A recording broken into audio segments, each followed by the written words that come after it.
الأفاضل الكرام تحملوا الكثير من أجل مصر، وأهالي النوبة الذين يعانوا من مشاكل يجب أن تحسم لصالحهم. ثانيا، أتقدم بالشكر والتقدير للمجلس الأعلى للشورى القبائل العربية الذي نظم هذا المؤتمرات الذي تطوف جميع بلاد مصر، ولسه في قرى ومحافظات ومراكز ونجوع ومؤسسات سوف يزورها المجلس الأعلى. مصر تعيش هذه الفترة مرحلة خطرة، تعيش في محنة كبيرة، تعيش وتقول نحن مصر. يجب أن تكون مصر قوية وتحتاج إلى رجل قوي. الرجل القوي موجود، الرجل الشجاع موجود، رجل خاطر في حياتي ومستقبلي من أجل مصر، وهو المشير عبد الفتاح السيسي. احنا بنعتبره منذ نجاح الدستور هو رئيسا لمصر. الدستور 98% ان شاء الله سيكون هو نسبة 90% ان شاء الله.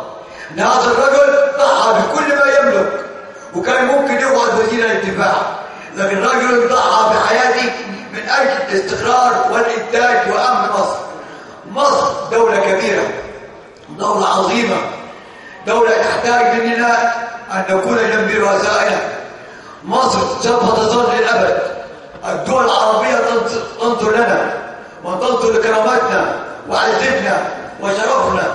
مصر سوف تكون قمة الدول العربية بإذن الله بعهد الرئيس السيسي. هذا الرجل وبجيشه القوي وقياداته القوية ومخابراته العامة القوية ومخابرات الحربية ورجال الشرطة الأبرار الذين يقتلون يوما بعد يوم، يضربون المثل بعد يوم بكفاح ضد الإرهاب. الإرهاب موجود في مصر ومنتشر ويجب القضاء عليه، مش بالشرطة بس وبالجيش.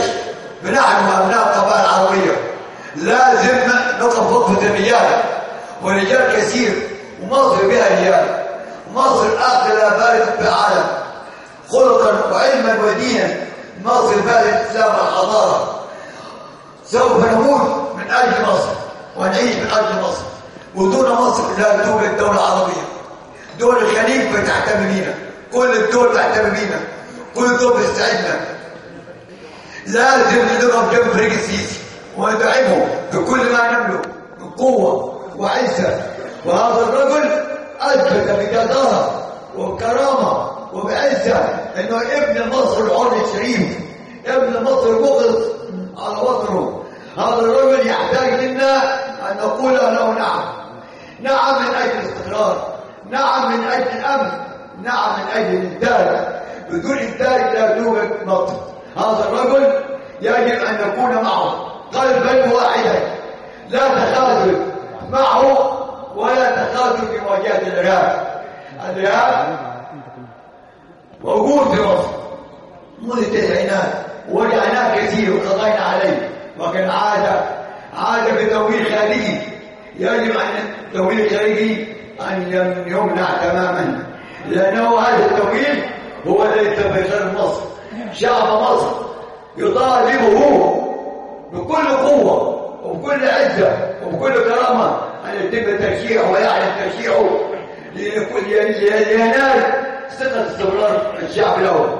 هذا الرجل نحن نقول له إن المجلس الأعلى لشورى القبائل العربية يدعمه بكل ما يملك، من شباب، من رجال، من نساء، من شيوخ، من كل ما يملك، في مقراته، في نجوعه، في قرى. ونحن نرأيه بدمائنا وأرواحنا، لأن مصر تحتاجه. هذه الفترة لا تحتاج التهاون، تحتاج إلى قوة.